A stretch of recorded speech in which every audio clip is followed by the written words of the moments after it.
Magandang umaga po sa lahat. Magandang umaga po sa lahat ng mga kababayan natin, Mapalusong, Visayas at Mindanao.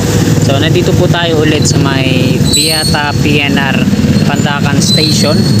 So dito sa atin kanan yan, no?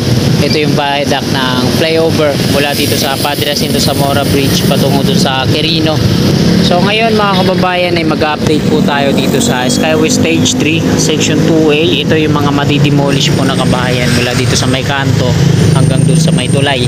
So titingnan natin yung unang dalawa na nandito sa kanan kung ano na ba sila talaga, demolish na ba, bago tayo umakyat dito sa taas sa flyover. At una naman dun sa may Section 2A mismo. So tara, let's go. Sinimulan ko to, walang naniniwala sa paligid ko. Ano? Magandang umaga po sa lahat. Magandang umaga mga kasikap. Nandito po tayo ulit sa may Piata PNR Pandacan Station. So dito sa atin kanan yan, no? Ito yung viaduct ng flyover mula dito sa Padre Jacinto Zamora Bridge patungo dun sa Quirino. So ngayon mga kababayan ay mag-update po tayo dito sa Skyway Stage 3 Section 2A. Ito yung mga madidemolish po na kabahayan mula dito sa may kanto hanggang dun sa may tulay. So titingnan natin yung unang dalawa na nandito sa kanan kung ano na ba sila talaga, demolish na ba, bago tayo umakyat dito sa taas sa flyover. At una naman dun sa may Section 2A mismo. So tara, let's go. So diretso muna tayo dito sa unahan natin. So dito, ito yun yung dinidemolish na dalawang bahay. So hindi pa tuluyan na nagiba. Ganun din dyan sa kabila. Tapos dito din sa kabila natin, ayan, bubong pa rin yung na-demolish. So dito sa may kanto, ayan, kahit may marking sila, pagkasabi ng may-ari na hindi daw sila ma-demolish. So sabi naman dito sa kapitbahay, ito yung abandonado na, bayad na daw po sila dito. Inaantay lang nila na tuluyang gibayin bago sila umalis, o baka nagano na sila, naghahanap ng malilipatan. So ang pagkasabi ng nakausap natin dito, matigas daw yun nandito sa kanto, yung madadali daw sila sa right of way, or ano, mas mumura yung kuha sa lupa at bahay nila pag nagkaganon, kahit meron silang markings, kasi nandito sila mismo sa may kanto.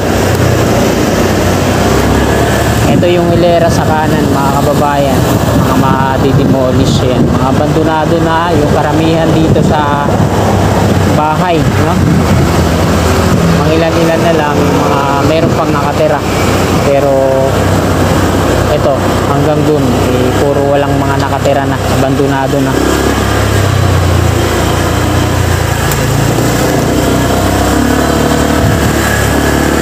Nandito na po tayo sa may Padre Jacinto Zamora Bridge. Hinarangan nila to dito, sa kabila naman yung binuksan.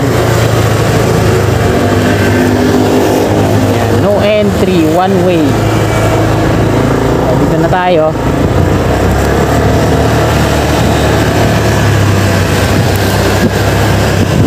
Any CR sa ating gawing kanan.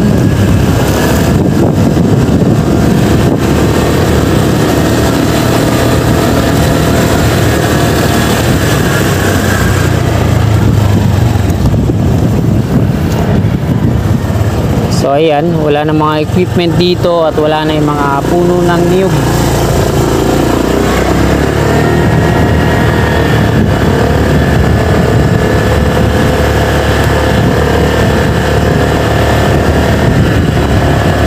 Galing tayo kanina dyan sa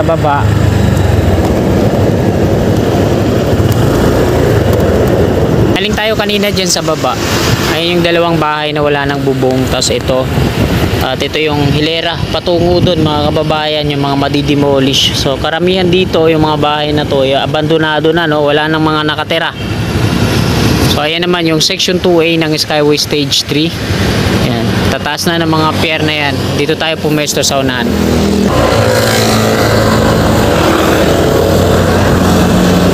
Itong flyover na to, wala pang sinyalis din ng demolition. Bali ito po yung magiging right of way ng NSCR. So dito sa kanan natin may mga markings yung bahagi na to, no?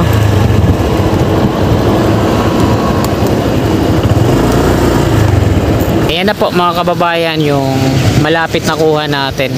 So ito yung unang mga pier columns na sasalo dito sa mismong connector. Ito yung pangalawa, ginagawa nila ng beam yung gitna, double decker po yan, bago nila gawa naman ng beam ulit dito sa taas. So ito, kanya-kanya, pati dito, kanya-kanya ng mga pier head yan. Ito lang yung naiiba. So dito sa may pasalisin na to dito, no? At yung direction niyan dito sa may mga bahay na yan, yung madidemolish patungo doon. Yan, ayan, ayan yung maging viaduct niya pag ganun, curve side patungo dito, pabalik sa highway ulit, diretso na doon patungo sa may tulay. So kung mapapansin natin na mas inuna nilang gawin yung on ramp off ramp doon sa may PUP, na imbis na unahin nila to dito. So ayun nga yung problema nun, kaya hindi nila priority mismo at doon sila gumagawa ngayon sa may on ramp off ramp, dahil nga dito yun sa right of way yung mga kabahayan na yan. So pag totally demolish na yan hanggang doon, tsaka na yan sila magdidrill ng mga karagdagang pagtitirikan na kagaya na ito, poste. Ayan, hanggang doon. So dyan nga sa may kanto, sa may tindahan, ang pagkasabi nung nakausap ko yung may-ari, ayaw daw nila magpaano dyan, hindi daw sila madidemolish. Pero tingnan nyo naman, tumbok na tumbok sila. So tingnan natin, abangan natin yung kalalabasan. Ayan. After natin dito, dadako tayo dun sa may ginagawang dredging naman at ipapakita ko din sa inyo. Pero ngayon, ito po yung update ngayon dito sa mga kasikap natin na nagsusubaybay. Dako na tayo dito sa unahan.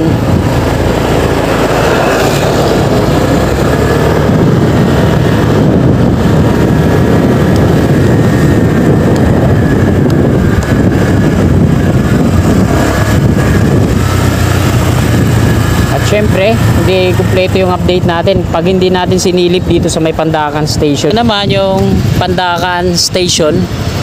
Ayan, galing tayo dun sa unahan, sa may sarado, dun tayo nag-umpisa ng ating video. Tapos ito na, yung Pandacan. Ayan, tinutubuan na ulit ng mga damo. Ayan, andito yung mga markings mga kababayan sa flyover na to, no? Ito, TBS number 13. TP Dashport. Ayan yung mga marking, silera patungo yan doon. Ayan, tapos may sign na ganyan. Siguro dito yung pinaka poste mismo, no? Ayan, marami yan hanggang doon. Kaya nga itong flyover na to ay madidemolish to kasi dito yung right of way mismo sa gitna, yung magiging column ng NCR. Ayan, ayan, oh. So naipakita ko na po sa inyo, dadako na tayo dun sa unahan.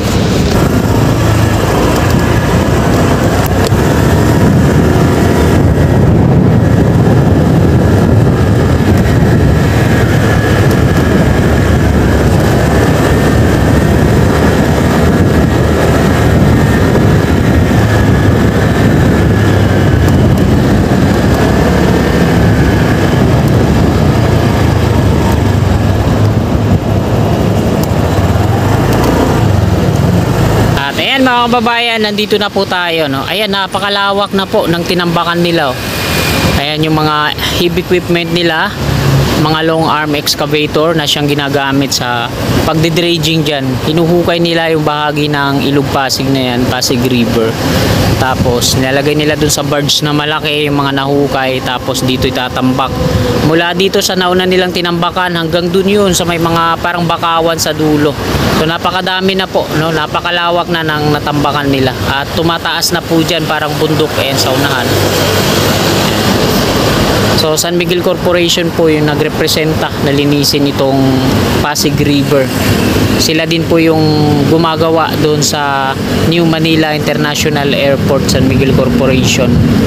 Iba't ibang subcontract yung makikita natin, kagaya po dito sa Section 2A ng Skyway Stage 3. Kung mapapansin natin Dumduma Construction and Trading Corporation yung gumagawa. Subcontract din po yan ng San Miguel Corporation. So dito na po mga kababayan, nagtatapos tong update natin. Kung nagustuhan nyo po itong update natin ngayong umagang ito, ayan, inaanyayahan ko po kayong mag-like at sa mga kasikap natin na hindi pa nakakapag-subscribe at nakakapanood ng aking mga video at willing po kayo na magsubaybay din ng sa aking mga binablog, ayan, mag-subscribe na po kayo sa aking YouTube channel, Kasikap Channel, at ayan. So hanggang dito na lang po itong video na to. Marami pong salamat, magandang umaga, God bless.